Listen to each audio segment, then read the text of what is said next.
Journalist Pandari. మొత్తానికి తెలంగాణ రాష్ట్రంలో ప్రజాపాలన పేరిట అధికారంలోకి వచ్చినటువంటి కాంగ్రెస్ పార్టీ ఏదైతే ఎలక్షన్ల ముందు ఇస్తున్నటువంటి ఏదైతే డిక్లరేషన్లకు ఒక్కొక్క దానికి తూట్లు పొడుచుకుంటూ వస్తున్నమాట మనం చూస్తూనే ఉన్నాం. ఈ నేపథ్యంలోనే ఏదైతే సర్పంచ్ ఎలక్షన్లకు సంబంధించి స్థానిక సంస్థల ఎలక్షన్లు ఉంటారో ఈ నేపథ్యంలో కామారెడ్డి డిక్లరేషన్ సంబంధించిన దాంట్లో చాలా ప్రశ్నలు, చాలా చిక్కుముడులు కనిపిస్తూ ఉన్నాయి.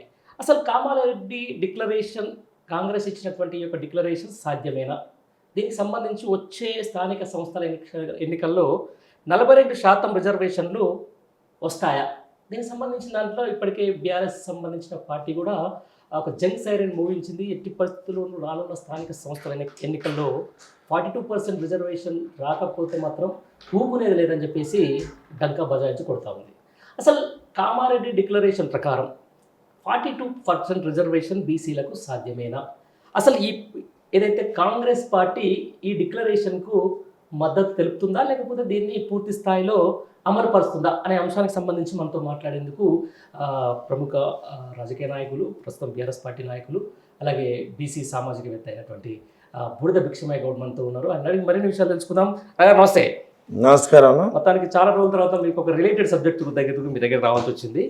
చూస్తున్నాం కామారెడ్డి డిక్లరేషన్ ఏదైతే ఈరోజు కాంగ్రెస్ పార్టీ అధికారంలోకి రావడానికి ఈ డిక్లరేషన్ ఎంతో ఉపయోగపడింది. చాలామంది బీసీలు ఈరోజు కాంగ్రెస్ వైపు నిలబడ్డారు. రానున్న రోజుల్లో స్థానిక సంస్థల్లో కాంగ్రెస్ పార్టీ గెలిస్తే మేము ప్రజాప్రతినిధులు అవుతాం అని చెప్పేసి కూడా వాళ్ళు నమ్మిండ్రు, ఈరోజు ఓట్లు వేసారు. కానీ 9 ఏళ్ళు అవుతుంది కామారెడ్డి డిక్లరేషన్ సంబంధించిన ఇంతవరకు కాంగ్రెస్ పార్టీ సపోర్ట్ చేయట్లేదు. దీన్ని మీరు ఏమంటారు?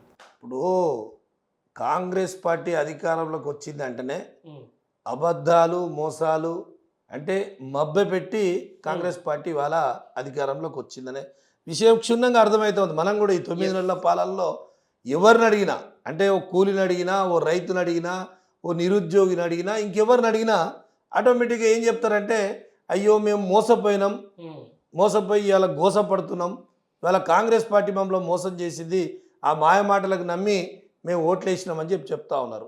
దాంట్లో భాగంగానే మీరు చెప్పినట్టుగా అనేక మోసాలు, 1, 2 కాదు. నిరుద్యోగ డిక్లరేషన్ ఇచ్చిండ్రా? ఏది లేదు. తర్వాత అసలు రకరకాల డిక్లరేషన్లు చేశారు. దాంట్లో భాగంగా కామారెడ్డిలో బీసీలను కూడా వంచన చేయడానికి 42% రిజర్వేషన్ ఇస్తామని చెప్పి బీసీల ఓట్లన్నీ కూడా దండుకున్నారు. మరి మేము అడుగుతా ఉన్నాం, ఇప్పుడు నిన్న కూడా మేము మీటింగ్ పెట్టి, లేకుంటే మేమందరం కూడా సమాయత్తమై 9 నెలలు అయింది. 9 నెలల పరిపాలనలో అనేక మంది సర్పంచ్లో, ఎంపీటీసీలో మాకు బీసీ బిడ్డలందరూ కూడా అయ్యో మేము ఓట్లు వేసినాం, మాకు రేపు స్థానిక సంస్థలలో మాకు రిజర్వేషన్ వస్తే మేము పదవులు ఎక్కి ప్రజాసేవ చేద్దామనుకున్నటువంటి వాళ్ళందరూ కూడా మరి ఏమైంది అని చెప్పి అడిగే పరిస్థితి వచ్చింది.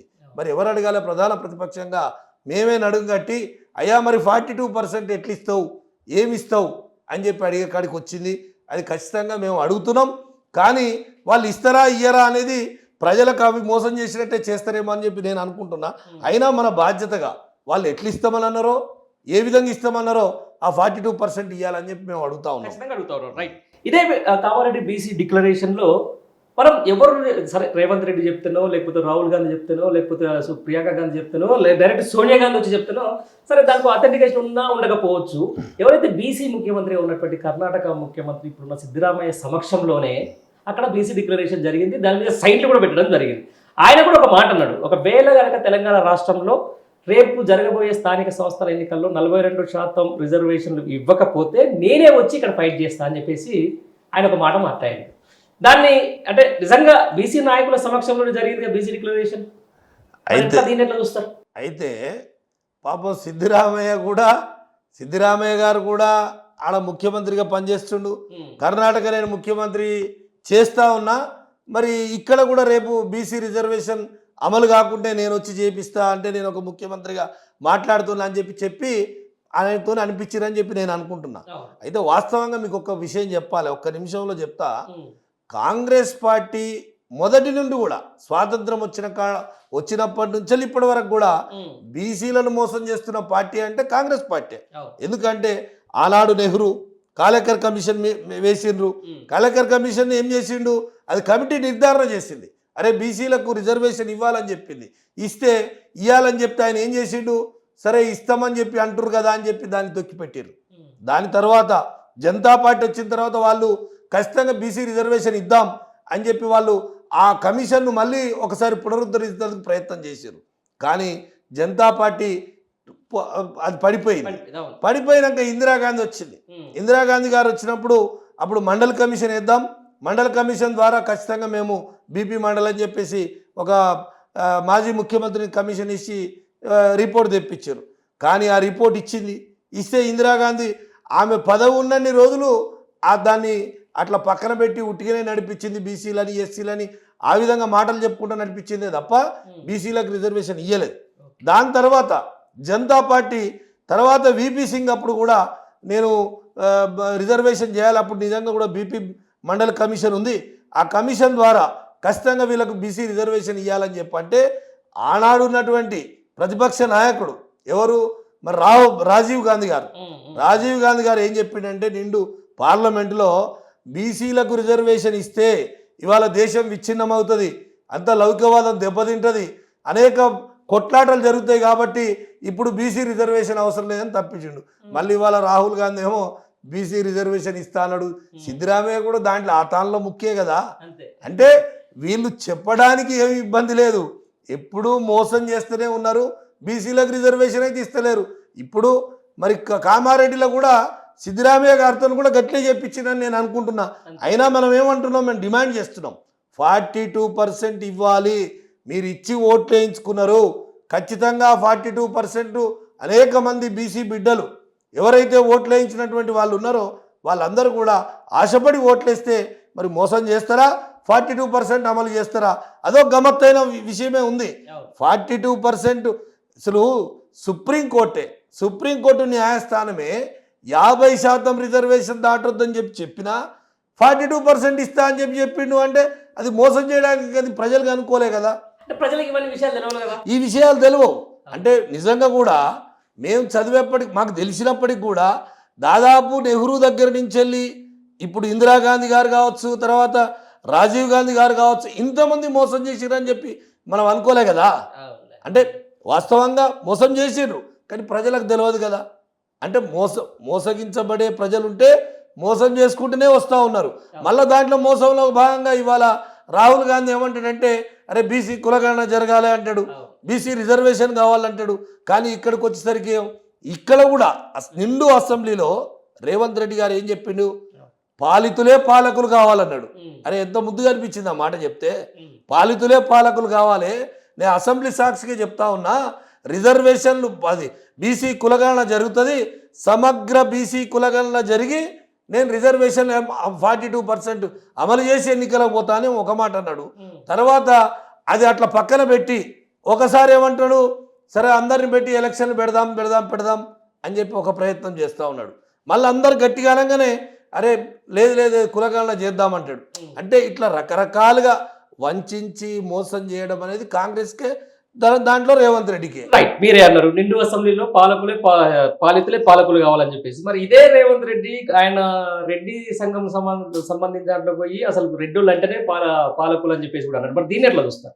ఇప్పుడు అదే కదా మోసం అంటే ఎక్కడో అవపడతలేదు. ఇప్పుడు మనం అనుకున్నట్టే రెడ్డిల మీటింగ్ పోయేమో అసలు రెడ్డిలే ప్రజాస్వామ్యబద్ధంగా ఎప్పుడైతే వీళ్ళే పాలకులు అవుతారు, వాళ్ళే అందరూ మంచిగా చూస్తారు, వాళ్ళకే భూమి ఉంటుంది, వాళ్ళకే జాగ్ ఉంటుంది, వాళ్ళే 10 మందికి అన్నం పెడతారు, వాళ్ళే దరి చేస్తారు, వీళ్ళే పరిపాలించే హక్కు ఉందనేమో అక్కడే చెప్పిండు.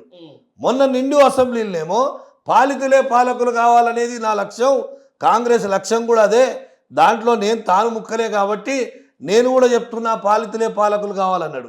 కానీ వాళ్ళు ఏది మరి పాలితులే పాలకులు కావాలంటే మనం చూస్తూ ఉన్నాం, ఒకే సామాజిక వర్గం రాజ్యం వెళ్తుంది, అవుపడుతూ ఉంది. ఒకే సామాజిక వర్గం ఇవాళ అసలు కార్పొరేషన్ చైర్మన్ వేస్తే ఒకే సామాజిక వర్గం. అసలు ఎంత బాధ అనిపిస్తుంది. ఇవాళ ఉన్నటువంటి వాళ్ళు టికెట్లు ఎన్ని ఇచ్చిండ్రు, వాళ్ళకు ఇచ్చినటువంటి ప్రతి పార్లమెంటుకు 2 బీసీలకు ఇస్తామని చెప్పినటువంటి కాంగ్రెస్ పార్టీ ఎటుపోయింది? అసలు ఒకే కుటుంబంలో ఒకే టికెట్ ఇస్తానన్న మాట ఎటుపోయింది? ఒక్క నల్లగొండ జిల్లాలో ఏ కుటుంబం చూసినా 2 టికెట్లే కదా.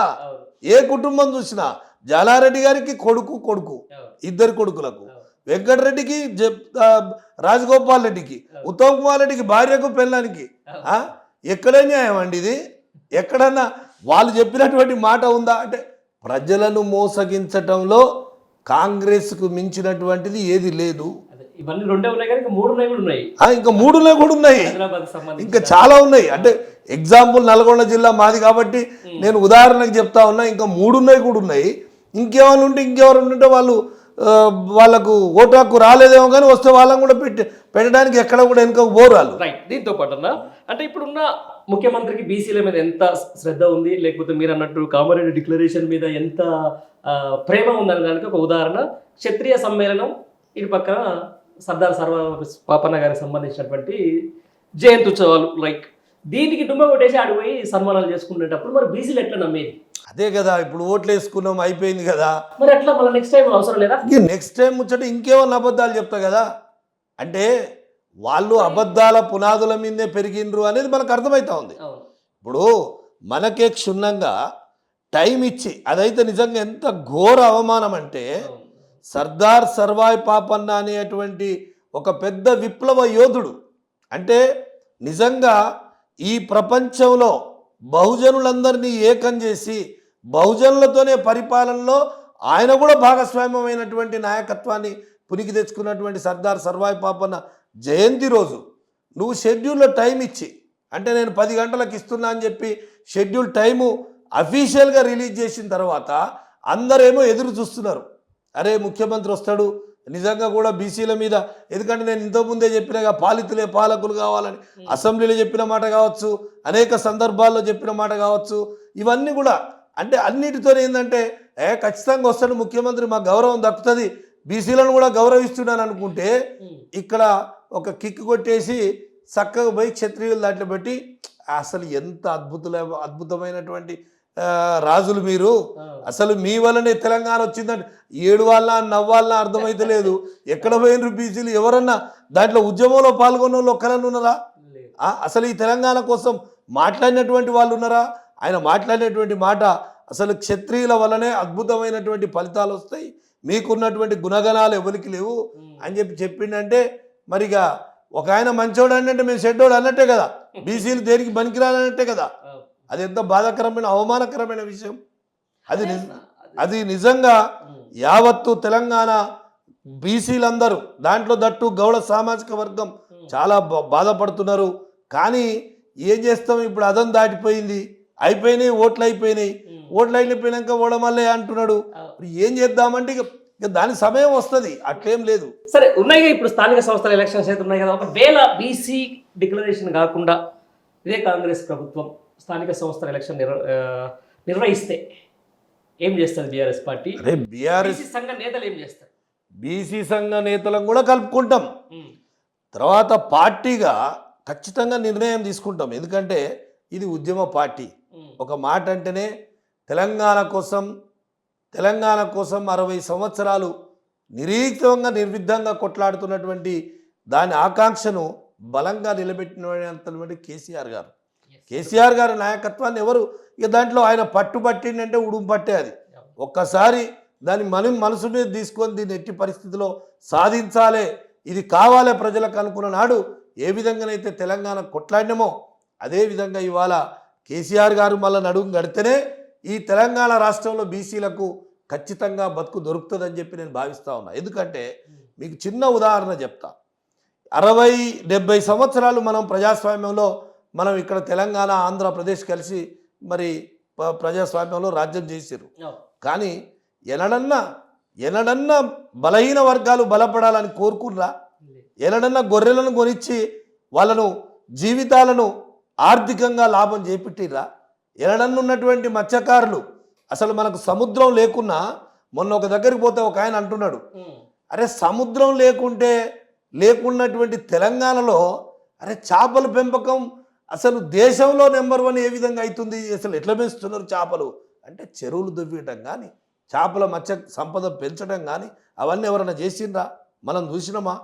అంటే ఎన్ని 1-2 కాదు, సబ్బండ వర్గాలకు స్కీములు ఇవ్వటం, అంటే వాళ్ళ చేరువ పోయి వాళ్ళ కడుపులు చూసి తెలంగాణ రాష్ట్రంలో ఈ బీసీలందరూ బాగుపడాలని చెప్పి చేసినటువంటి వ్యవహారం ఎక్కడన్నా చూసినామా మనం? అది కూడా ఇవాళ మరి మనం చూస్తున్నాం.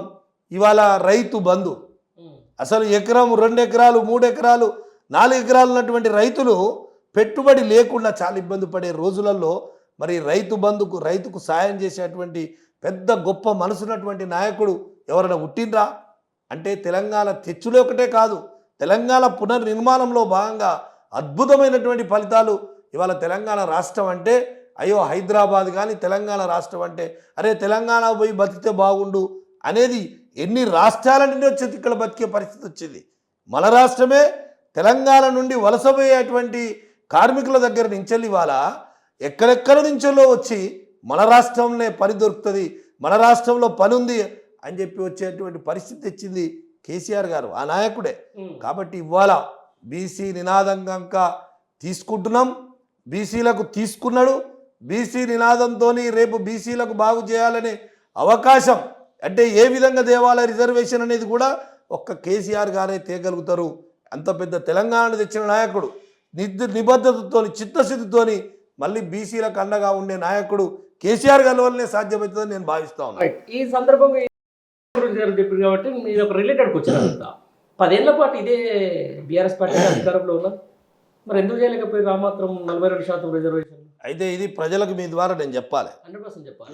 ఎందుకంటే అలవి కానీ హామీలు ఇవ్వటం కానీ మభ్య పెట్టడం కానీ కేసీఆర్ చరిత్రలో లేదు. ఎందుకు అంటే ప్రజల బాగు కోసం బీసీలను మోసం చేసో వంచో ఏదో చేయాలనే ఆలోచన లేదు. హైకోర్టే సుప్రీంకోర్టే 50% మించొద్దు అన్న తర్వాత సుప్రీంకోర్టును ధిక్కరించే వాళ్ళైతే ఎవరైతే లేరు. కాబట్టి ఆయన ఆలోచన విధానం కూడా మొదటి నుంచి మీరు పరిశీలిస్తే మొట్టమొదటి అసెంబ్లీనే తీర్మానం చేసిర్రు. ఏమని తీర్మానం చేసిర్రు? కేంద్ర ప్రభుత్వం కులగణన చేయించాలి, తర్వాత కేంద్రాన్ని రేపు పార్లమెంటులో బీసీ బిల్లు పెట్టాలి, ఎందుకంటే బీసీలకు రిజర్వేషన్ మరి చట్టసభలలో కావాలని చెప్పి పెట్టినటువంటి నాయకుడే కేసీఆర్ గారు. ఆ కేసీఆర్ గారే ఆయన ఆలోచన విధానంలో ఉంది. ఈ 50% దాటొద్దని ఏదైతే సుప్రీంకోర్టు ఇచ్చిందో ఆ సుప్రీంకోర్టు ఇచ్చింది అయితే ఇంకోటి మరలేం కదా. అయితే ఇప్పుడు తమిళనాడులో 69% ఉంది. 69% ఎట్లొచ్చింది? తమిళనాడు ప్రజలు అక్కడ రాష్ట్రంలో ఉన్నటువంటి నాయకులు గట్టిగా కొట్లాడి పార్లమెంట్లో దాన్ని చట్ట సవరణ చేసి వాళ్ళకు 69% తెచ్చారు. ఇప్పుడు కూడా నేను చెప్తా ఉన్నా, ఖచ్చితంగా కేసీఆర్ గారు పూనుకుంటే రేపు వచ్చే రోజుల్లో మళ్ళా పట్టి ఉడుంపట్టు బట్టి ఆయనే రేపు మళ్ళా బీసీలకు రిజర్వేషన్ బరాబర్గా తెచ్చేటువంటి నాయకుడు. ఎందుకంటే రేపు పార్లమెంట్లో ఆయన వల్లనే అవుతుంది. అంత పెద్ద తెలంగాణను సాధించిన నాయకుడు ఈ బీసీ దాని గురించి సాధించడం పెద్ద లెక్క కాదు. కాబట్టి ఖచ్చితంగా ఆయననే కోరుతాం. నిన్న కూడా మేము నిన్న బీఆర్ఎస్ పార్టీలో అనేక బీసీ మంది నాయకులతోని గౌరవ కేటీఆర్ గారు కూడా వచ్చిండ్రు. ఆయన కూడా చాలా అద్భుతంగా చెప్పిండు, నిజం బీసీలకు రావాల్సినటువంటి వాటా దక్కాల్సిందే, రిజర్వేషన్లు కానీ వాళ్ళకు ఫలాలు కానీ ఏ విధంగా ఇచ్చినామో ఇవి దక్కాలని చెప్పారు. దానికి చిన్న సూచన చెప్తా నేను, మీరు ఒక్కసారి గమనించాలి. ఆంధ్రప్రదేశ్ చరిత్రలో ఇన్ని రోజుల అసెంబ్లీ చరిత్రలో ఇక్కడ స్పీకర్ కానీ అక్కడ కౌన్సిల్ చైర్మన్ కానీ ఎవరైనా బీసీలను చేసిర్రా? చూసినామా మనం? ఎబుల్ చేయలే కదా. అసలు స్పీకర్ అంటే బీసీలు ఎడ చేస్తారా అని, అటువంటిది బీసీలను చేసినటువంటి నాయకుడు. అది ఉదాహరణ నేను చెప్తా ఉన్నా. అంటే అటువంటి ఎన్నో ఉన్నాయి. ఇవాళ బీసీ మంత్రులు ఎంతమంది ఉన్నాయి ఈ రాష్ట్రంలో చెప్పండి? 2 మంత్రులు. ఆ 2 మంత్రులు కూడా అరకొర చేసినట్టే. ఏం శాఖలు ఇచ్చిరా వాళ్ళకు? ఏమన్నా రెవెన్యూ ఇచ్చిందా? ఎక్సైజ్ ఇచ్చిందా? ఎక్సైజ్ శాఖ మొదటిసారి తెలంగాణ రాష్ట్రంలో ఒక గౌడుకి ఇచ్చినటువంటి చరిత్ర కేసీఆర్ గారిది. ఒక నిబద్ధత, ఒక బీసీల మీద ప్రేమ. అట్లా ప్రేమ కానీ ఉట్టిగానే ఒలకబోసినట్టు ఏదో అసెంబ్లీలో మాట్లాడి నేను పాలకులు కావాలి బీసీలు దిక్కని మాట్లాడు కాదు కదా. ఇప్పుడు సామాజిక న్యాయం విషయంలోకి వచ్చే వరకు 100% కాంగ్రెస్ పార్టీ ముందు నుంచి కూడా ఫెయిల్ అవుతా ఉంది. 100% అడుగుతాను. దీని మీద మీరు ఒక చిన్న క్లారిఫికేషన్ కూడా ఇవ్వాలి. చెప్పండి. సామాజిక న్యాయం సంబంధించిన దాంట్లో మొన్న ఎంపీ ఎలక్షన్ లో కొన్ని సామాజిక వర్గాలే మాకు ఒక టికెట్ ఇయ్యరు ముర్రు అని చెప్పేసి మాదిగ సామాజిక వర్గం మొత్తుకుంది, ఇవ్వలే. ఆ తర్వాత ఈ రోజు నిన్నగా గాంధీ భవన్ లో యాదవ సామాజిక వర్గం మాకు ఒక మంత్రి పదవిని కేటాయించురయ్యా అని చెప్పేసి ధర్నాలు చేస్తూ ఉంది. ఈ సామాజిక వర్గానికి సమన్యాయం పాటించకపోతే రేపు పొద్దున మరి బీసీలకు వాళ్ళు ఎందుకు రిజర్వేషన్లు ఇస్తారు, ఎందుకు ఇవ్వాలి అని అంటున్నాను నేను. ఇప్పుడు నేను అదే చెప్తున్నా కదా, ఉమ్, వాళ్ళ నరాన అగ్రవర్గాల వాళ్ళు ఉన్నటువంటి నీడలే ఉన్నాయి తప్ప అవును. ఇప్పుడు వాళ్ళకేదో మీది మాటలు చెప్పాలి, ఓట్లు వేయించుకున్నానని చెప్పి ఉంది తప్ప వాళ్ళకి చెయ్యాలనే ఉద్దేశం లేదు. ఇప్పుడు కేసీఆర్ గారు చేసిన ఉదాహరణలు చెప్తున్నాయి. ఒక ముదిరాజును రెవెన్యూ మినిస్టర్గా చేసిండు, ఒక ముదిరాజును వైద్య విద్యా మినిస్టర్గా చేసిండ్రు. కానీ వాళ్ళు ఎవరైనా వీళ్ళకి ఇచ్చినటువంటి ఈ దీంట్లో మొన్న గదంతా ఎందుకు, మొన్న పార్లమెంట్ ఎన్నికలు ఉన్నాయి. పార్లమెంట్ ఎన్నికల్లో 17 సీట్లకు 8 సీట్లు బీసీలకు ఇచ్చినాం. వాళ్ళు కనీసము ఇంత పెద్ద గౌడ సామాజిక వర్గం ఒక టికెట్ ఇచ్చిరా, ఒక యాదవ సామాజిక వర్గం ఒక టికెట్ ఇచ్చిరా, ఒక 80 లక్షల మంది ఉన్నటువంటి జనాభా ఉన్నటువంటి మాదిగలకు ఒక టికెట్ ఇచ్చిరా. అంటే అవుపడుతూనే ఉంది కదా. ఇప్పుడు నేను చెప్పుడో ఎవరు చెప్పుడు చరిత్రే చెప్తా ఉంది, ఎప్పుడో కాదు, ఎప్పుడు చేస్తారా ఎప్పుడు చెప్తుందా కాదు, పాత చరిత్ర అంతా నేను చెప్పినా. నెహ్రూ గారి దగ్గర నుంచి వెళ్ళి రాజీవ్ గాంధీ గారి దగ్గర ఏ విధంగా బీసీలను మోసం చేయరని చెప్పినాం. తర్వాత ఇప్పుడు ఏ విధంగా సిద్ధరామయ్య గారు వచ్చిండ్రు, ఆయన కూడా మాట్లాడి, ఆయన బీసీ ముఖ్యమంత్రి అయినప్పటికీ నేను అమలు చేస్తా అని చెప్పినటువంటి మాట అది కూడా బుట్టదాఖలైనట్టే అవుపడతా ఉంది. ఇక రేవంత్ రెడ్డి అయితే వేదికల మీదే రెడ్ల గురించి చెప్పే, ఇక మన గురించి కూడా చెప్పిండు అట్లే మోసం చేస్తాను. రైట్, ఇదే విషయంలో 110% కేసీఆర్ గారు బీసీ సామాజిక వర్గానికి సంబంధించి చేసిన పనులు చాలా గొప్పవి. యాదవులకు గొర్రెల పంపిణీ కావచ్చు, ముదిరాజులకు చేపల పంపిణీ కావచ్చు, లేకపోతే ఇప్పుడు రజకాకు వాళ్ళకు ఫ్రీ కరెంట్ కావచ్చు, ఇలా చెప్పుకుంటూ పోతే సబర్ణ వర్గాలకు ఏదో విధంగా బెనిఫిట్ అయితే జరిగింది. మరి ఎందుకు బీఆర్ఎస్ నమ్మలే వాళ్ళంతా? అంటే 2 విషయాలు చెప్పాలి. మోసం ముందు ఏదైనా ఓడిపోతుంది. అంటే ఆల్రెడీ బెనిఫిట్స్ పొందుతూ ఉన్నారు.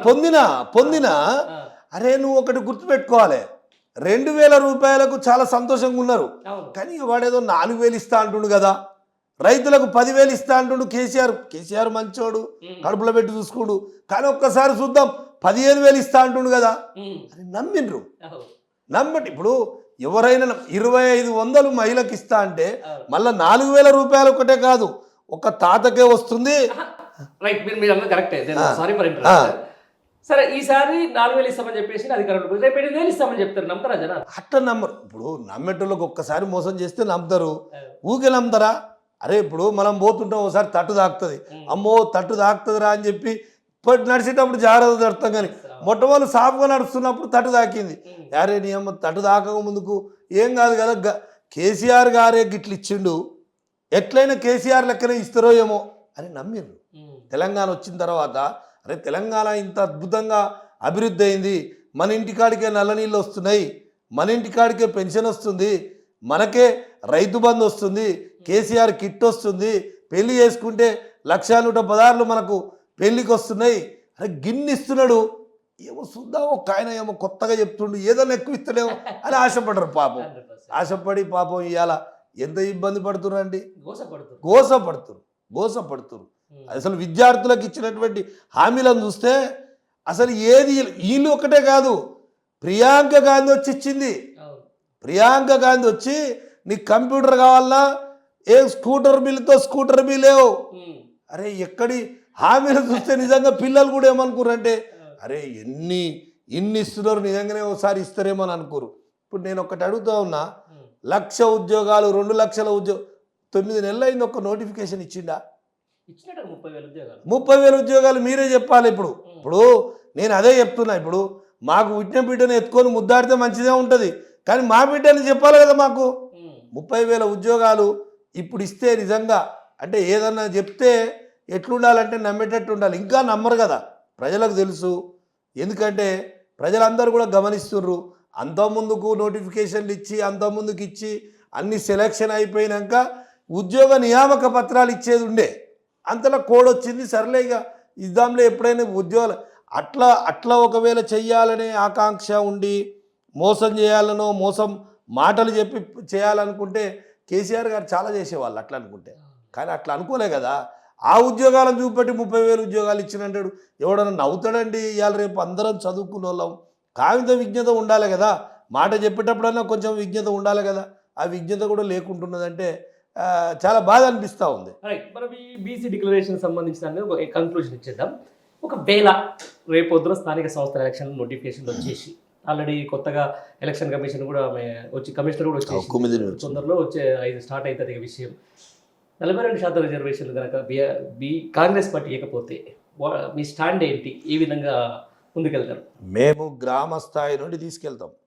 గ్రామ స్థాయి నుండి రాష్ట్ర స్థాయి వరకు ప్రతి ఒక్కరిని కదిలించడంలో బీఆర్ఎస్ మించినటువంటి వేరే ఉద్యమం లేదు ఇక. అంటే ఎందుకు అంత గట్టిగా చెప్తా ఉన్నాం, ఎందుకు కదిలించాల్సి వస్తుందంటే మోసం వెనుక మోసం చేసుకుంటూ పోయి ఈ రాష్ట్రాన్ని అధోగతి పాలు చేసి ఈ రాష్ట్రాన్ని రావణ కష్టంగా చేస్తారేమో అని చెప్పి పార్టీ నాయకునికి కానీ భయం అవుతుంది, మా అందరికి కూడా అనిపిస్తూ ఉంది. ఎందుకంటే మోసం ఎన్నిసార్లు మోసం చేస్తే ఊరుకుంటాం? ఇప్పుడు తెలంగాణలో పౌరుషంగా వాళ్ళం, ఒకసారి మోసం చేస్తే చెప్పినాం, ఒకసారి మోసం చేస్తే చెప్తాం. కాబట్టి ఖచ్చితంగా చాలా పెద్ద ఎత్తున ఉద్యమం చేస్తాం. చాలా పెద్ద ఎత్తున ఉద్యమం ఒకటే కాదు, గ్రామ స్థాయి నుండి చాలా తారాస్థాయి వరకు చాలా పెద్ద ఎత్తున ఉద్యమం చేసి ఖచ్చితంగా మెడలు వంచైనా ఏ విధంగా ఇస్తావో బిడ్డ 42% ఇస్తా అన్నావు ఇయ్యి. తర్వాత నీకు ఇంకో మాట చెప్పాలా, ఎంత మోసం అంటే బీసీలకు బడ్జెట్లో 1,00,000 కోట్ల రూపాయలు నిధులు ఇస్తా అని చెప్పాడు. అరే ఇవన్నీ అంటే నమ్మబలకటం. అరే 1,00,000 కోట్లు ఎట్లా ఇస్తామని మేము అడిగితే ఆ రోజు నేను ఇస్తా అంటే చూడవేగో వీళ్ళు వద్దంటారు అని. సరే ఇస్తా అంటే మరి నిజంగానే 1,00,000 కోట్లు ఇస్తామంటే సంవత్సరానికి 20,000 కోట్లు. 20,000 కోట్లలో కనీసము పోయినసారి పెట్టిట్టు 10,000 కోట్లు పెట్టలే. అంత లేదు. మరి ఇక నువ్వు సంవత్సరం అయిపోయిందా? మళ్ళీ మార్చిలో మేము బరాబర్ కొట్లాడతాం ఈ అంశం కూడా. మార్చిలో పోయిన 10,000 ఈ 10,000 ఖర్చు పెట్టినావా పెట్టలేదా చూడాలా. తర్వాత బాత ఈ 10,000 ఇప్పుడు 20, 30,000 కోట్ల రూపాయల బడ్జెట్ పెట్టకుండా కూడా ఊకోం. 30,000 కోట్ల బడ్జెట్ పెట్టకుండా ఊకోం. తర్వాత ఇవాళ చాలామంది కేసీఆర్ గారు ఒక మంచి మానవతా దృక్పథంతో విదేశీ విద్యను ప్రోత్సహించడానికి బీసీలకు 20 లక్షల రూపాయలు స్కాలర్షిప్లు ఇస్తామని మొదటి విడత 10 లక్షలు ఇచ్చిర్రు ఆ గవర్నమెంట్లో. ఆ 10 లక్షలే గతి లేవు ఇప్పుడు. చాలామంది నాకు ఫోన్ చేసి అడుగుతున్నారు, సార్ ఎట్లన్నా చేసేయండి, ఎవరినైనా అడుగుతారా, బీసీ మంత్రిని అడుగుతారా అంటున్నారు. బీసీ మంత్రి దగ్గర ఏముంది అడగడానికి? బీసీ మంత్రి దగ్గర అడిగితే నేను ముఖ్యమంత్రిని అడుగుతా అంటాడు, అంతే కదా. చేతుల్లో ఇది లేదా? అసలు ఆయనకు మనసు ఉండాలి కదా, ముఖ్యమంత్రికి మనసే లేదా, మనం ఏమని అడుగుతాము అనేటువంటి పరిస్థితి వచ్చింది. అదొక్కటే కాదు, ఇప్పుడు బీసీ స్కాలర్షిప్ ఇవాళ మీరు చూస్తూ ఉన్నారు కదండి, బీసీ గురుకులాలలో ఎంతమంది విద్యార్థులు పురుగులను అందింటున్నారు. నెక్స్ట్ టాపిక్ అదే ఉంది. నేను దానికంటే ముందు ఇంకొక క్వశ్చన్, ఇప్పుడు కేసీఆర్కి సంబంధించిన దాంట్లో బీసీలకు ఏం కావాలో అవన్నీ ఇచ్చేసి, రైతులకు ఏం కావాలో అవన్నీ ఇచ్చేసి, సబ్బండ వర్గాలకు సంబంధించిన ఏం కావాలో అంత ఇచ్చేసి, అంత ఇచ్చేసిన తర్వాత కూడా అధికారంలోకి దూరం పెట్టారు. సరే ఆ తర్వాత జరిగిన ఎంపీ ఎలక్షన్లో కూడా ఆయనకు కొంచెం నమ్మలే. ఇవి కేసీఆర్ కంటే ఎక్కువ చేసినా కూడా నాకు ఓట్లు పడతాయా, రేపు నేను ఎందుకు చేయాలి ప్రజలకని చెప్పేసి రేవంత్ రెడ్డి ఆలోచిస్తున్నాడేమో అనిపిస్తుంది నాకు. ఇది అంత చేసిన కేసీఆర్ అంత చేసిన వాళ్ళకే నాకు ఓట్లే లేదు జనాలు, ఆయన కంటే ఎక్కువ చేస్తే నాకు ఏమైనా వేస్తారా అనే ఉద్దేశం ఏమైనా ఉండి పాలిస్తున్నట్టు అనుకోవచ్చా? అయితే కేసీఆర్ అట్లా అనుకుంటులేదు తెలియదు, కానీ నేను అనుకుంటులేదంటే చాలా సంతోషపడుతున్నట్టు. ఎందుకంటే ఎంత అద్భుతంగా అబద్ధం ఆడగలిగినా, ఎంత అద్భుతంగా అబద్ధం చెప్పి ఓట్లు వేయించుకోగలిగిన మునగాన్ని అని చెప్పి మాత్రం సంతోషపడుతున్నానని నేను అనుకుంటున్నా.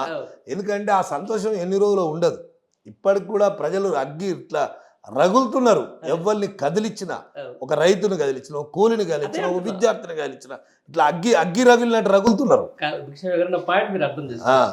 కేసీఆర్ ఇంత చేసినా ప్రజలు నమ్మలేదు, ఆయన కంటే ఎక్కువ చేస్తే రేపు నాకు నమ్మి ఓట్లు వేస్తారని గ్యారంటీ ఏమైనా ఉందా? ఉన్న నాకు పైసలు తీసుకొని పోదాం అన్నట్టు పరిపాలన చేస్తున్నట్టు అనిపిస్తుంది అంటున్నా. ఆయన ఒకటే అనుకుంటుండు, ఎట్లయినా నాకు ఓట్లు వేయరుగా, అంతే, ఎట్లయినా నాకు ఓట్లు వేయరు. అసలు పరిపాలన అనేది అసలు కనీసం అవపడుతుంది ఆ పరిపాలన. ఆయన ఏమనుకుంటుండు, నాకు ఎట్లయినా ఓట్లు వేయరు, అట్లయినా వేరు, ఇట్లయినా వేరు. సరే కేసీఆర్ గారు ఆయన మనసులో బాగుంది, మీరు అన్నదానికి చెప్తున్నా. ఆయన మనసులో ఏముందంటే కేసీఆర్ గారు ఇన్ని చేసినా ఓట్లు వేయలేదని ఏం లేదు. కేసీఆర్ గారు ఇన్ని చేసినా ఆయన కన్నా ఎక్కువ నేను అబద్ధాలాడి ఓట్లు వేయించుకోగలిగిన అనే ఒక పాయింట్ మీదనే ఆయన ఉన్నాడు. కానీ ఆయన ఒకటేసారికి ఓట్లు వేయించుకోగలిగిన అనేది కూడా ఆయనకు తెలుసు. ఇక రెండోసారికి నమ్మరు. ఎందుకంటే 9 నెలలనే 9 ఏళ్ళ పరిపాలన అయిపోయింది. అంటే విచిత్రంగా ఇవాళ ప్రజలు పడినటువంటి బాధలు కానీ, కష్టాలు కానీ, వాళ్ళ గోస కానీ వాళ్ళ బాధ కానీ పడుతున్నటువంటి చూస్తూ ఉన్నాం. ఆయనకు కూడా తెలుసు ఇవన్నీ పడుతున్నారు. కాకుండా ఏంటంటే నేను ముఖ్యమంత్రి వెళ్ళాలి. ఇప్పుడు హైడ్రా అని పెట్టిండు, ఎవరిని కూల్చిండా? ఒక్కరినో ఇద్దరినో కూల్చిండు వసూలుకు అని చెప్పి దిగిండు. ఎందుకంటే అటు ఈ రాష్ట్రాలలో ఇక వాళ్ళ ఢిల్లీకి కప్పం కట్టాల్సిందే కదా. అంటే చెరువుల పునరుద్ధరణకు సంబంధించిన దాంట్లో మీరు కూల్చివేతలు తప్పుపడుతురా? మేము తప్పు పడతలేము. అసలు చెరువులకు పర్మిషన్ ఇచ్చింది ఎవడు? కాంగ్రెస్ పార్టీ కదా ఇచ్చింది. ఈ 10 ఏళ్లలో ఏం జరగలే కదా. అదివరకే చెరువులన్నింటినీ దాదాపు లెక్కలు తీసినది పేపర్లో చూసిన దాని ప్రకారమే నేను చెప్తున్నా. దాదాపు 3000 చెరువులు కూడబడ్డాయి అని చెప్తా ఉన్నారు. అసలు నామరూపాలు లేకుంటే పోయినాయి అంటారు. దానికి రావాల్సిన కాలువలే కూడా నామరూపాలు లేవంటారు. ఎవడు పరిపాలించడు ఇన్నేళ్ళు? కాంగ్రెస్ పార్టీ కదా, కాంగ్రెస్ పార్టీ ముఖ్యమంత్రులే కదా. వాళ్ళు పరిపాలించినప్పుడే వాళ్ళే దానికి పర్మిషన్లు ఇచ్చారు కదా, వాళ్ళే రిజిస్ట్రేషన్లు చేసారు కదా. వాళ్ళున్న హయాంలోనే ఆఫీసర్లను తప్పు నేను పడతలేను. ఎందుకంటే వాళ్ళు అజమాయిషి చేస్తే పాపం ఆఫీసర్లు కూడా పర్మిషన్లు ఇవ్వచ్చు. ఎందుకంటే వాళ్ళ దగ్గర ఉన్నాం కాబట్టి నాకు లేదు నీకెందుకు నేను ఇస్తున్నా కదా నువ్వు ఇవ్వమంటే ఇచ్చిండ్రు. మరి ఇచ్చి వాళ్ళని మొత్తం నేను పునరుద్ధరిస్తా అని చెప్పి అంటే అది సాధ్యమయ్యే పని అనిపిస్తుందా మీకు? నేను ఏమంటున్నా అంటే ఎవరైనా నిజంగా బలిసినోళ్ళు బాగా ధనవంతులు ఏదైనా నిజంగా నాలాలలో చెరువులలో ఏమైనా కడితే వాళ్ళ గూలగొట్టు. తర్వాత మీకు ఇంకో విషయం తెలియదు, 2017-18లో ఒక జడ్జిమెంట్ వచ్చింది. ఏముంది వచ్చిందంటే high court judgement, full bench judgement ఇచ్చారు. ఏమని ఇచ్చిండ్రు? మీరు ఒకవేళ కూలగొట్టాలనుకుంటే FTL అనేది ఇప్పటి వరకు కూడా నిర్ధారణ లేదు. అసలు గమ్మత్ ఏంటంటే చట్టబద్ధత లేదు. FTL ఎట్లా నిర్ధారిస్తారు? చెరువు నిండినప్పుడు ఆ నీళ్ళు ఎంతవరకు నిలబడుతుందో ఆ పరిధిలో నిర్ధారించి అక్కడ ఒక మార్కు పెడతారు. కానీ ఇప్పుడు పెట్టినటువంటి మార్కులు లేవు. ఇప్పుడు చెరువులు నిండి పైకి వచ్చినటువంటి మార్కులు లేవు. అవి పెట్టకుండా మీరు ఎట్లా చేస్తారని కోర్టే ప్రశ్నించింది. అవి పెట్టకుండా మీరు ఎట్లా నిర్ధారణ చేస్తారు? మరి శాంటిటీ ఏముంది దానికి? కాబట్టి ఏం చెప్పిందంటే ఒకవేళ నిజంగానే మీ ప్రభుత్వానికి ఇది చెరువు కూడిపోయింది, ఈ చెరువుల్నే వాళ్ళు కట్టిండ్రు అంటే వాళ్ళకు నోటీసులు ఇచ్చి కాంపెన్సేషన్ కట్టించి వాళ్ళకు ఎక్కడైనా వాళ్ళకు జాగా చూపించి కట్టు, నీకేమి ఇబ్బంది లేదన్నది. అవన్నీ తుంగలో దొక్కి కోర్టును పక్కకు పెట్టి హైడ్రాని తీసుకొచ్చి హైడ్రామా చేసి అంటే నేను ఇవన్నీ ఎందుకు తీసుకొచ్చిండ్రు అని నేను భావిస్తూ ఉన్నా. అంటే ఇప్పుడు ఎవరైనా గటు పోతే ఊర్లలో ఏమడుగుతున్నారు? హైదరాబాద్ ఏమడుగుతున్నారు? హైదరాబాద్లో ఏమైనా పెన్షన్లు ఏమయ్యా 4000, ఆ 2000 గది లేవు 4000 సంగతి ఏందని. అరే రోడ్ల మరమ్మతులు ఏమైనాయి అని. లేకుంటే ఇంకా పేద ప్రజలు అడిగేటువంటి కేసీఆర్ కిట్టెట్ పోయింది. తర్వాత కళ్యాణ లక్ష్మి షాదీ ముబారక్ ఇవన్నీ అడగకుండా హైడ్రా ఏందో చేస్తున్నా అని చెప్పి ఒక హైప్ క్రియేట్ చేస్తే అందరూ అరే ఏదో చేస్తున్నా అని చెప్పి గాయం. అంటే కేవలం అభివృద్ధిని అడ్డుకోవడానికి, అభివృద్ధి నేను ఇచ్చిన హామీలను తుంగలో దొక్కడానికి ఇది హైడ్రాది ఒక డ్రామా అంతే. అది ఏమో పడుతుంది చెప్పరాదు.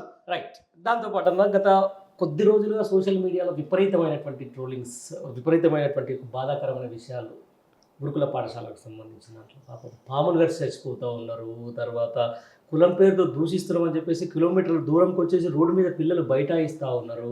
ఆ తర్వాత మంచి అన్నం పెట్టండ్రు నాయన అని చెప్పేసి గొగ్గోలు పెడతా ఉన్నారు. మన భువనగిరిలోనే సూసైడ్ చేసుకున్నారు కొంతమంది పిల్లలు. చాలా అన్యాయకరమైన పరిస్థితి. అయితే దీని అందరూ వెనుక నేను ఒక మేధావి, మొన్నటిదాకా ప్రభుత్వానికి మాట్లాడినటువంటి మేధావి కాశీం గారితో ఇంటర్వ్యూ చేస్తున్నప్పుడు ఆయన ఒక మాట మాట్లాడాడు. కార్పొరేట్ శక్తులకు వీళ్ళు వంత పాడటానికే అద్భుతంగా నడుస్తున్నటువంటి గురుకుల పాఠశాలలు, అక్కడ జరుగుతున్న నాణ్యమైన విద్యకు ఈరోజు BC, ST, SC పిల్లలు దూరం చేస్తుంది ప్రభుత్వం అంటారు. దీని మీద మీరేమంటారు చెప్పండి. 100% కాశీం గారికి సల్యూట్ చేసి చెప్పాలి. ఎందుకంటే అనుభవజ్ఞుడు, 10 కాలాల పాటు ఎవరెవరు ఏ పరిపాలన చేస్తుండ్రు, పేదల కోసం కష్టాలు ఇష్టాలు తెలిసినటువంటి వ్యక్తిగా మాట్లాడిన దాంట్లో 100% నేను ఏకీభవిస్తున్నా. ఎందుకంటే వాళ్ళ మెయిన్గా వాళ్ళకు ఉన్నటువంటిది ఏంటంటే వాళ్ళ ధోరణే అహంకారపూరితమైన ధోరణి. తర్వాత ఆయన మాటలు కానీ వాళ్ళ చేతలు కానీ కార్పొరేట్లు ఎవరున్నారా? బలిసినోడే కార్పొరేట్. అసలు నిజంగా కార్పొరేట్ ఎక్కువ ఎవరి హయాంలో బలపడింది? ఇప్పుడు కార్పొరేట్ శక్తులు బలపడ్డదే కాంగ్రెస్లో. కాంగ్రెస్ హయాంలోనే కార్పొరేట్ శక్తులు బలపడ్డాయి. ఇప్పుడు ఉన్నటువంటి విద్యా సంస్థలన్నీ కాంగ్రెస్ హయాంలో పరిపాలించిందే కాంగ్రెసే బలపెట్టింది. కాంగ్రెసే వాళ్ళ దాంట్లో భాగస్వామ్యం తీసుకుంది, కాంగ్రెసే దాంట్లో వాటాలు పుంజుకొని వాళ్ళందరినీ కూడా పెంచి పోషించింది. అందుకనే ఇవాళ అది చాలా పెద్ద కుట్ర. వారు చెప్పింది నేను ఏకీభవిస్తా ఉన్నా. నేను కూడా అదే ధోరణిలో మాట్లాడదామని అనుకున్నాం. అయినప్పటికీ నేనేం చెప్తున్నా అంటే వాళ్ళ కార్పొరేట్ శక్తులు నిజంగా కొన్ని రోజులలో రిజల్ట్ చూస్తే 99% రిజల్ట్ వస్తుంది బీసీ గురుకులాలలో. గురుకుల పాఠశాలలు కూడా ఎంత అద్భుతమైనటువంటి పాఠశాలలు, సన్న బియ్యం, తర్వాత వాళ్ళకు వంట అద్భుతమైనటువంటి నీట్గా వంట చేసి మన ఇంట్లో కన్నా మంచిగా ఉండేది. అసలు ఎంత డిమాండ్ పెరిగిందండి గురుకుల పాఠశాలలో. మా దగ్గరికి కొన్ని వందల మంది సార్ ఎట్లన్నా చేసి సీట్ కావాలి, ఎందుకే అంత కాదు, అది చాలా బాగుంది సార్, మన ఇంట్లో పెరుగు మన్ను ఒక కూరగాయలతో పెడుతున్నాం, 2-3 కూరగాయలు, మంచి సాంబారు, తర్వాత పెరుగు, మంచి పౌష్టికాహారం పెడుతున్నారు, తర్వాత పిల్లలకి ఎడ్యుకేషన్ బాగుంది, క్వాలిఫైడ్ టీచర్లను పెట్టిండ్రు, చాలా మంచిగా ఉంది, దాంట్లో చేస్తామని చెప్పి డిమాండ్ ఎందుకు వచ్చింది? ఆ డిమాండ్ వచ్చింది ఓర్వలేక రేవంత్ రెడ్డి గారు ఇవాళ వీళ్ళకు పురుగులు అన్నమో ఏదో పెడితే మళ్ళీ దాంట్లో డిమాండ్ తగ్గిపోతే 2 లాభాలు ఉంటాయి. ఒకటి, ఆయన లోపట్టున్నటువంటి ఏదైతే అహంకారమో కొద్దిగా శాంతించబడుతుంది. ఎందుకంటే అరే బీసీ పిల్లలు కూడా ఇంత మంచి చదువు చదవాలా అనేది ఒకటి కావచ్చు. ఒకటి, రెండవది అక్కడ కార్పొరేట్ శక్తులకు కూడా కొంచెం పట్టం కట్టినట్టుగా మన వాళ్ళకు కట్టినట్టు ఉంటుంది అనేది రెండోది. ఈ 2 కారణాలు దాంట్లో ఇమిడి ఉన్నాయి. అందుకని ఇవాళ చూస్తూ ఉన్నాం, ఏదన్నా ప్రభుత్వం కనీసం ఎమ్మెల్యేలో మంత్రులు పోయి పరామర్శిస్తురా? మీరు ఒక్కసారి చెప్పండి. విద్యాశాఖ మంత్రిని పరామర్శించడం, అసలు విద్యాశాఖ మంత్రి ఉన్నాడా? అసలు విద్యాశాఖ మంత్రిని పెట్టకపోవడానికి కారణం అదే. విద్యాశాఖ మంత్రి ముఖ్యమంత్రి దగ్గర ఉంటే విద్యాశాఖ మంత్రి గురించి అడిగేటోడు లేడు, ప్రశ్నించడం లేడు. ఆయన ఏ విధంగా చేసుకోవాలనేది ఆయన మనసులో ఉన్నటువంటి భావన కావచ్చు, ఆయనకు ఉన్నటువంటి అవన్నీ తీర్చుకోవడానికి ఆయన అట్లా పెట్టుకున్నాడు. అసలు ఎందుకు జరుగుతుంది రివ్యూ? అసలు మనసు ఉంటే కదా మార్గాలు. ఇప్పుడు మనసు ఉంటే ఆ గురుకుల పాఠశాలల్లో భోజనం ఏ విధంగా నడుస్తుంది? 10 ఏళ్ళు గురుకుల పాఠశాలలు నడిచినాయి, ఎవరైనా ఒక్కరు ఆత్మహత్య చేసుకుర్రా? ఎక్కడన్నా పురుగులన్న ఉందా? ఇవాళ చూస్తే నిజంగా బాధ అనిపిస్తుంది, కళ్ళకు నీళ్ళు వస్తాయి. చాలామంది మళ్ళీ నిర్ణయాలంటారు, వద్దుసారిగా గురుకుల పాఠశాలలో ఇక పైసలో ఓ ఎకరం అమ్మైనా కానీ అక్కడనో ఇక్కడనో చదివిద్దామని అనే పరిస్థితికి ఎందుకు వచ్చింది అంటే ఈ కారణాలు ఇవే కదా. అసలు ఎంత బాధ అనిపిస్తుంది అంటే పురుగులన్నం, ఆత్మహత్య, అసలు 1 కాదు 2 కాదు, ఒకటి జరగగానే ఒకటి. అసలు ఎంత హృదయ వికారమైనటువంటి బాధ చెప్పండి. బీసీలకు ఎంత అన్యాయం జరుగుతూ ఉంది. ఇది చాలదా? బీసీలకు అన్యాయం జరుగుతున్నటువంటి అంశం ఇది ఒక్కటి చాలదా? ఎన్ని కావాలా? కాబట్టి చాలా బాధ అనిపిస్తూ ఉంది. ఎందుకంటే మనం ఆ గురుకుల పాఠశాలలో ఇప్పుడు మనం పేదరికంలో పెరిగినాం, పేదరికం అంటే ఎట్లుంటుందో అనుభవించినాం. అరే పేదల భోజనం మనం ఏ విధంగా తిన్నాం. ఇవాళ ఒక మంచి మహానుభావుడు ముఖ్యమంత్రి అయితే ఎట్లా తింటారు అని చెప్పి అది కూడా చూసినాం, ఇది చూసినాం, అది చూసినాం. మళ్ళీ ఇవాళ వచ్చి యథా రాజా తదా ప్రజా అన్నట్టు మనల్ని మళ్ళీ వంచన చేయడానికో, మళ్ళీ తెలంగాణలో ఎవరైతే తెలంగాణ కోసం గొప్పలుగా చెప్పినటువంటి రాష్ట్రాలలో పోయి చెప్పుకున్నటువంటి వాళ్ళు ఉండరో, మన రాష్ట్రంలో తెలంగాణలో వచ్చి పనిచేస్తుండ్రో వాళ్ళు గొప్పగా చెప్పినటువంటిది తెలంగాణ మళ్ళీ ఏమైపోతుందో అని చెప్పి భయం అవుతూ ఉంది. 1 కాదు 2 కాదు, ఎన్ని రకాలుగా కాళేశ్వరం కడితే ఒక మాట చెప్తారు, ఇంకోటి కడితే మిషన్ భగీరథ కడితే ఒకటి చెప్తారు. అసలు ఏమి ఇప్పుడు 9 నెలల్లో ఒకటి పాండుగారు 9 నెలలు అయింది, ఇవాళ ఎంత 60-65-70 వేల కోట్ల అప్పు చేసిండు. అప్పు చేసిందనేమో మనను బదనాం చేయడానికి, ప్రజలందరినీ ట్రాక్ మరలించడానికి అప్పులైనాయి నా దగ్గర ఏముంది, అప్పులైనాయి అని చెప్పి చేసుకుంటూ ఇవాళ 70 వేల కోట్ల దాదాపుగా 60-70 వేల కోట్ల అప్పు చేసిండు. ఏం చేసిండా మరి? ఇప్పుడు ఏమైనా కట్టిండా? ఏమైనా చేసిండా? వీళ్ళు ఏ రుణమాఫీ చేయడానికే 70 వేల కోట్లుగా రుణమాఫీ చేసింది ఎంత పాండుగారు? 17 వేల కోట్లు అమలైంది, 11 వేల కోట్లే. ఇంకా వాళ్ళకి అవి పోలేదు పైసలు. 17 వేల కోట్లు చేసినామని చెప్తున్నారు. కానీ భట్టి గారు మన మంత్రి గారు ఏం చెప్పిండు, ఫైనాన్స్ మినిస్టర్ గారు 11 వేల కోట్లు మాత్రమే వాళ్ళకు డిస్ట్రిబ్యూషన్ అయినాయి. ఇంకా బ్యాంకులలో వాళ్ళకి అందలేదు. అనేక కొర్రీలు. అసలు ఆ మాట చెప్తే ఇక కళ్ళకు నీళ్ళు వస్తాయి. అసలు రైతులను ఎంత మోసం చేసిరంటే రైతు రుణమాఫీ చేస్తా అని చెప్పి 2 లక్షలు అని చెప్పి ఉరికి తెచ్చుకోనరు అని చెప్పి ఆశ లేనోనికి కూడా అరే నిజంగానే కేసీఆర్ లాగా వీళ్ళు కూడా ఇస్తారేమో అని చెప్పి వాళ్ళు ఉరికొచ్చి తెచ్చుకుంటే ఇవాళ వడ్డీకి వడ్డీ పడుతుంది కదా, వడ్డీకి వడ్డీ పడుతుంది. బ్యాంకులు ఇబ్బంది పెడుతున్నాయి, ఇబ్బంది పెడకాడుకు వచ్చినాయి.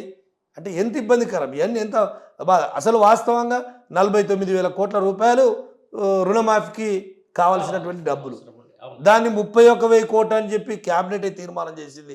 మీరే అంటారు 17,000 కోట్లే అని మీరు అంటారు. దాంట్లో 11,000 కోట్లే ఇంప్లిమెంట్ అయినా ఇంకా పైసలే పోలేదని నేను అంటున్నా. 31,000 క్యాబినెట్ తీర్మానం చేసింది అయితే కూడా మరి ఇంకా 13,000 కోట్లు 15,000 కోట్లు కావాలి కదా. అయ్యో ఇంకా చాలా మంది రోడ్లు ఎక్కుతారు. ఇంకా కేసీఆర్ గారు ఒక పిలుపు కనుక బయటికి వెళ్ళి ఇస్తే బాగుండు. ఆయన ఏమనుకుంటున్నాడు, సరే నడవని మనం ఏదో తొందరపడ్డట్టు మనమే వాళ్ళు ఇబ్బంది పెట్టినట్టు అని చెప్పి వాళ్ళు భావిస్తారు. ఇప్పుడు ఏమనుకుంటేనే కేసీఆర్ గారు ఎక్కడ ఒక మాట కూడా మెదలకుంటేనే ప్రతిరోజు నిత్యం మన దైవస్మరణ చేసుకున్నట్టే కేసీఆర్ కుటుంబాన్ని, కేసీఆర్ గారిని, కేటీఆర్ గారిని, హరీష్ రావు ఇదే పనే. ఆయన ఏం మాట్లాడకుంటేనే ప్రజలే మాట్లాడతారు. కేసీఆర్ మాట్లాడినాడు ఇక ఆగదు. కేసీఆర్ గారు మాట్లాడినాడు ప్రజలు ఇక గిట్లుండదు. తెలంగాణ ఉద్యమం లెక్క ఉద్యమం అవుతుంది, ఊకోరు కదా, అది జరుగుతుంది. ఇప్పుడు మీరు ఇంతకుముందు ఒక మాట హైడ్రా అన్నారు. హైడ్రాకి సంబంధించిన దాని మీద ఇప్పుడు మీరు ప్రాతినిధ్యం వహిస్తున్నటువంటి నియోజకవర్గంలో అక్కడ ఉన్న ఎమ్మెల్యే కూడా మా భువనగిరి గుట్ట మీద కూడా మాకు హైడ్రా పెడితే బాగుంటుందని చెప్పి ఒక రిప్రజెంటేషన్ ఇచ్చింది. మీకు తెలుసా ఈ విషయం? అయితే నేను చూడలేదు కానీ సరే ఇక ఎవరి అభిప్రాయం వాళ్ళది ఇస్తే ఇవ్వచ్చు, నేను వద్దని అంటలేను. కానీ హైడ్రా అంటే ఇక అనేక అవకతవకలు వస్తాయి. ఇక దాంట్లో హైడ్రా చేసిండ్రు అంటే గవర్నమెంట్ భూములు ఎన్ని పోయినాయి, తర్వాత అసైన్మెంట్ భూములు ఎన్ని పోయినాయి, చెరువులు ఎన్ని పోయినాయి, చెరువులు కబ్జాకి ఎన్ని గురైనాయి. ఇక ఆ కథకు పోతే అది కూడా చాలా పెద్ద కథ, చాలా పెద్ద అది నడవాల్సిందే. సరే నడవని మంచిదే కదా. అసలు హైడ్రా అనేది ఉందా పాండు గారు? మళ్ళా చెప్తారు హైడ్రా అనేది ఒక డ్రామా. అట్లా ఉంది. ఇప్పుడు సరే వాళ్ళకు ఉన్నటువంటి అవగాహన రాహిత్యం కావచ్చు, పరిపాలన రాహిత్యం కావచ్చు, సరే అవగాహన ఉండాలి కదా. ఒక మాట మాట్లాడుతున్నాము మనం, ఒక రిప్రజెంటేటివ్గా ఒక మాట మాట్లాడుతున్నామంటే అన్ని విధాలుగా ఆలోచన చేసే మాట్లాడాలి. ఇప్పుడు నేను చెప్పినటువంటి ఏ మాట మాట్లాడినా ఉన్నటువంటి మాటే మాట్లాడినా కదా. వాళ్ళు చేసిన మోసం గురించే చెప్పినా కదా, మనం చేసిన మంచి గురించే చెప్పినా కదా. మంచిని మంచి అంటారు, చెడును చెడే అంటారు. మేమేమైనా చెడు చేస్తే కూడా చెడు అంటారు. ఇప్పుడు 100కు 100% భగవంతుడే చేయలేదు. అయినప్పటికీ మనం లెక్క ఎట్లా తీసుకుంటాం? 60 మార్కులు వస్తే ఫస్ట్ క్లాస్ అంటాం, అసలు 90 అంటే స్టేట్ ర్యాంక్ అంటాం, 98 వస్తే అరే ఇక అద్భుతం, ఇంకా దానికన్నా మించింది లేదంటాం. రైట్. దీంతో పాటు ఒక ఫైనల్గా మీకు మళ్ళీ క్వశ్చన్ అడుగుతాను. ఏం నడుస్తుంది 9 నెలల పరిపాలన కాలంలో? మీకు నచ్చింది ఏంది, నచ్చంది ఏంది? అసలు నచ్చింది అనేది ఏమైనా ఉంటే కదా, వాళ్ళు చేసింది ఏమన్నా ఉంటే. ప్రజాపాలన అనేది ఉన్నది అని అంటే మీరే చెప్తా పాండు గారు. ప్రజాపాలన నేను దరఖాస్తులు తీసుకుంటున్నామని అడావుడి 6 రోజులు చేసిరు, 7వ రోజు అయితే అది లేనే లేదు. తర్వాత ముఖ్యమంత్రి అంటే అటంకాలు కూడా పోలేదు.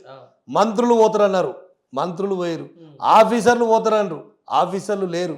అంటే ప్రజాపాలన గానే తప్పే గాడి. అంటే అప్లికేషన్లు తీసుకున్న దగ్గరనే ఉంది ప్రజాపాలన. అసలు అప్లికేషన్లు తీసుకొని ప్రజల దగ్గరికి పోయి వాళ్ళు పరిపాలన చేస్తే కదా. ఇప్పుడు ఏమైనా అందరు మంత్రులు ప్రతి ఒక్కరు కూడా ఏం చేస్తున్నారంటే ఏడ ఏ భూమి ఉంది, ఏమైనా పైసలు వస్తాయా, ఏడ ఏమైనా కమిషన్ వస్తుందా, అసలు సిగ్గుపోతుంది. మంత్రులు చెప్పుకునేందుకు సిగ్గుపోతుంది.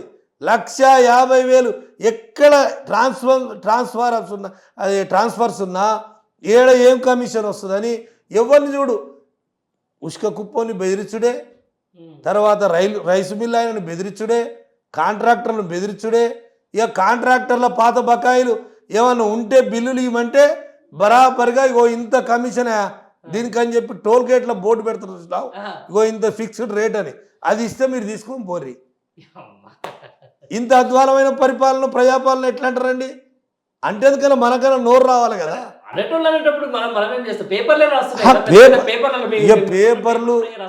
పేపర్లు సరే 1-2 పేపర్లు ఉన్నట్టున్నాయి, రాస్తున్నట్టున్నాయి. కానీ నేనేమంటున్నా అంటే పేపర్లు రాసినప్పటికీ ప్రజలకైతే ఇవాళ సోషల్ మీడియా వచ్చింది, టీవీలు వచ్చినాయి, అంటే ప్రతి ఒక్కరి అనుభవిస్తున్నటువంటి కాలానుగుణంగా చూస్తుంటే ఇవన్నీ అయితే అవపడుతున్నాయి కదా. ప్రజాపాలన అనడానికి నోరెట్లు వస్తుందని నా నా నా అభిప్రాయం. అంతే. నా అభిప్రాయం నేను ఏమంటా అంటే ప్రజాపాలన అనేది పేపర్లకే సరిపోయిందా, అట్లా కూడా పేపర్ల కన్నా వచ్చిందా అంటే ఆ పేపర్లు కూడా తీసుకునే పరిస్థితి లేదు కదా. ఇప్పుడు ఆ రోజు ప్రజా పరిపాలన మాది వస్తుంది, మీరు అందరు రాని తేరి దరఖాస్తులు తీసుకుంటాడే లేడా. అరే ఆఖరికి ఉట్టి దరఖాస్తులను తీసుకోరాదు రవి, ఉట్టి అవి కూడా తీసుకునేటువంటి గది ప్రజా పరిపాలన ఎట్లయితుంది. మీరు ఒక్క మాట చెప్పండి, ప్రజా పరిపాలన అంటే ప్రజలకు మేలు చేసేటట్టుగా ఆలోచన విధానం ఉండి, అరే 24 గంటల కరెంటు రెప్పబోకుండా పరిపాలన చేస్తున్నారంటే అరే ఏం పరిపాలన చేస్తున్నారు, బ్రహ్మాండంగా చేస్తున్నారని అంటాం. అరే రైతు బంధు ఇస్తున్నారు 10,000 అంటే 15,000 ఇస్తున్నారా, ఈయన 10 ఇస్తే ఆయన 15 ఇచ్చిందంటే తను ప్రజా పరిపాలన అంటాం. లేదు స్కూల్ పిల్లలకు ఫీజు రియంబర్స్మెంట్ వస్తలేదు, వాళ్ళు ఇచ్చినటువంటి హామీలు ఏమి వస్తలేవు. దూర విద్య ఎడ్యుకేషన్ ఫారెన్లో ఎడ్యుకేషన్ చదువుకుంటాకు మనం ఇచ్చినటువంటి ఒక కిస్తు పోను రెండో కిస్తు ఇస్తలేరు. ఈ ఎవరికి ఏ కులాలకు, రైతులకు రావాయ్, కూలీలకు ఇస్తా అన్నటువంటి మాట తప్పే. మహిళలకు 2,500 వస్తాయని అకౌంట్లో వస్తాయమ్మా నెల అని చెప్పంటే పాపం మహిళా సోదరుమణులు అక్కలు చెల్లెళ్ళు పాపం వరుస పెట్టేసిన ఓట్లు వాళ్ళు బాయే.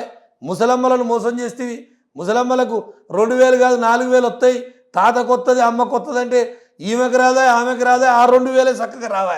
అల్లే మధ్యలో 2 నెలలు పీక్కనే పాయ. రైతు బంధు రాదా. ఇక దేని గురించి ప్రజాపాలన.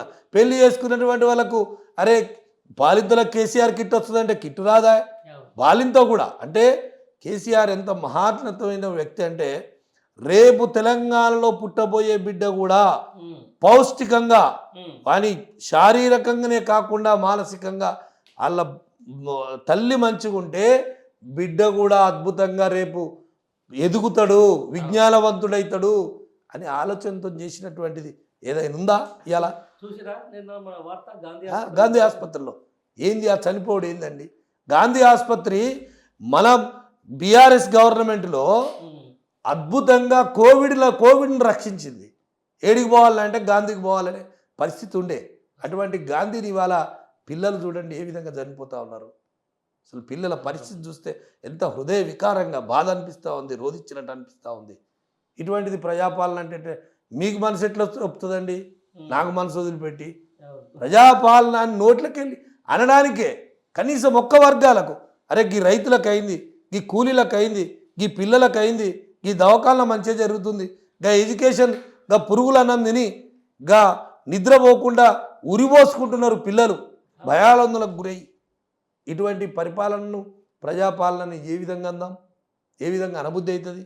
ఇది ప్రజా పరిపాలన కాదు, ప్రజా కంటక పరిపాలన అయింది. అంతేనా? ప్రజా కంటక పరిపాలన. ఫైనల్గా లాస్ట్కి వచ్చింది మీకు, దీంతో మనం కంక్లూడ్ చేద్దాం. మనం ఫస్ట్ ఏదైతే బీసీ డిక్లరేషన్ స్టార్ట్ చేసినామో లాస్ట్ ఫైనల్ కూడా అదే అవుతుంది. నవంబర్ వరకు డేట్ లైన్ ఇచ్చారు మీరు బీఆర్ఎస్ పార్టీ.